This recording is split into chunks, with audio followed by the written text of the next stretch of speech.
নমস্কার বন্ধুরা, চলে আসলাম আরেকটি নতুন ভিডিও নিয়ে। তো আজকের ভিডিওতে আমরা জানবো কী করে হ্যামস্টার কনভার্টের ডেলি চিপার ক্র্যাক করে 1 মিলিয়ন টোকেন ফ্রিতে আর্ন করবো। তো 1 মিলিয়ন ফ্রিতে আর্ন করার জন্য আমাদের প্রথমে চলে আসতে হবে ডেলি চিপারে। ডেলি চিপারে চলে আসার পর আজকের যে কোডটা হচ্ছে SIGNER। তো প্রথম কোডটা হচ্ছে এসের জন্য 3 time short tap short tap short tap short tap.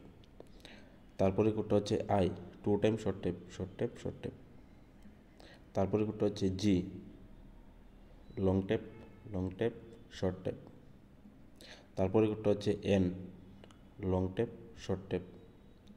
তারপরে কোডটা হচ্ছে E সিঙ্গেল শর্ট ট্যাপ। তারপরে কোডটা হচ্ছে R short tap long tap short tap. তো এভাবে আমরা পেয়ে গেলাম 1 মিলিয়ন টোকেন কিছুক্ষণের মধ্যে। তো যদি ভিডিওটা ভালো লেগে থাকে তাহলে ভিডিওটি একটি লাইক করে দিও, আর কমেন্ট বক্সে কমেন্ট করে দিও, আর চ্যানেলটি সাবস্ক্রাইব করে বেল আইকনটি প্রেস করে দিও। তো আজকের ভিডিওটা এতটুকুই, মিলছি নেক্সট ভিডিওতে। Thank you.